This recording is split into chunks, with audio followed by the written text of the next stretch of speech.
சரி, முதல்ல உங்கள் பேர் சொல்லுங்கள். என் பேர் கண்ணன். நீங்கள் தமிழர் தான் இல்லையா? நீங்கள் தமிழர் தான் இல்லையா? சரி, கேள்வி ஆரம்பிங்க. பிளாஸ்டிக் அப்படின்றதுக்கு தமிழ் வார்த்தை தேடி கண்டுபிடிப்பீங்களா? எப்படி எது கேட்கணும்? இல்லை இல்லை இல்லை, நாங்கள் சொல்கிறோம். நீங்கள் முதல்ல உங்களுக்கு எவ்வளோ தூரம் தெரிஞ்சிருக்குன்னு எந்த அளவுக்கு நம்ம தாய்மொழியை வந்து நேசிச்சுக்கிட்டு இருக்கோம், எந்த அளவுக்கு தொலைச்சிக்கிட்டு இருக்கோம் அப்படின்றது கருத்து கணிப்பு. பாலித்தீன் சொல்லுவாங்க. இல்லை, அதுவுமே ஆங்கிலம். அது ஆங்கிலம். சரி, அடுத்த வார்த்தை கேட்கலாம். இறுதியாக நாங்கள் விடை சொல்கிறோம். டியூப்லைட்டுங்கிறோம்ல, டியூப்லைட்டை போடு அப்படின்றது பல்புமே ஆங்கிலம். மொபைல் ஃபோன் பயன்படுத்துகிற மொபைல் ஃபோன் இதை விட இன்னும் கொஞ்சம் நல்லா சொல்லணும். அலைபேசின்னு சொல்லலாம். அடுத்து வீடியோ பார்க்குறோன்னு சொல்கிறோம்ல, வீடியோ தொலைக்காட்சி இல்லை, அது டிவி தான் தொலைக்காட்சி. வீடியோவா? சரி, அடுத்து ஆட்டோ பிடிச்சி போகிறோன்னு சொல்கிறோம்ல, அதுக்கு என்ன தமிழ்? சரி, அது அடுத்து சொல்கிறோம் பாரு. ட்ரெயின் சொல்கிறோம்ல, ட்ரெயினில் போகிறோம். புதிய வண்டின்னு பழைய சொல்லுவாங்க. முதல் வேறு மாதிரி. சரி, பாஸ்வேர்டு நீங்கள் கணிப்பொறியாக பயன்படுத்துவீங்களா? நம்ம செக்யூரிட்டி பாஸ்வேர்டு போட்டு உள்ள போகணும்னு சொல்லுவோம்ல.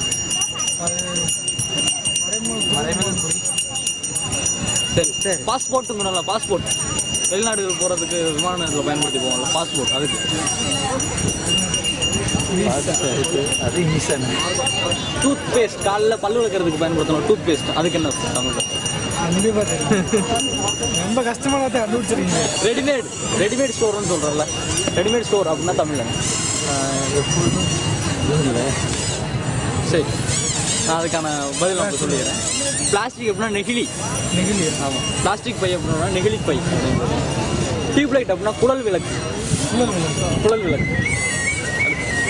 செல்ஃபோன் மொபைல் ஃபோன் அப்படின்னா அலைபேசி.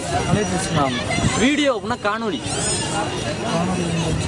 ஆட்டோ பிடிச்சி போகிறோம்னு சொல்லல, ஆட்டோன்னா தானி. ஆமாம், தானி. ட்ரெயின் தொடர் வண்டி. பாஸ்வேர்டு அப்படின்னா கடவுச்சொல். பாஸ்போர்ட் அப்படின்னா கடவுச்சீட்டு. டூத் பேஸ்ட் அப்படின்னா பர்பஸை. ரெடிமேட் ஸ்டோர் அப்படின்னா ஆயத்த அடையகம். எந்த அளவுக்கு இது எதுக்காக அந்த கருத்து கணிப்பு அப்படின்னா, எந்த அளவுக்கு நம்ம தாய்மொழியை வந்து நம்ம மறந்துட்டு வர்றோம், எந்த அளவுக்கு அழிச்சிட்டு வருது.